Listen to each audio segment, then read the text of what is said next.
Sadaya Lewis, and I am the owner of Modern Southern Table.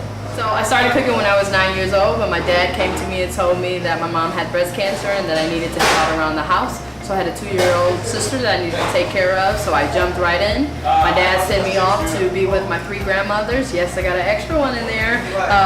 But they all taught me about Southern food. They're from Alabama, and they taught me the 3 different styles, from Creole Cajun to Gully Geechee to soul food and barbecue. I learned everything, and I took all what they taught me and created the Modern Southern Table. So just trying to bring their food, their recipes to the masses and feeding everybody. That's what my inspiration is. Some of our menu items include our signature chicken and sausage gumbo, our fried chicken, we have our Geechee style frogmore stew, and then all of our Southern classics. So I took all 3 of my grandmother's recipes, and then I decided to make them my own. I added a touch of my own magic. We look forward to serving you at the Bud Dairy Food Hall.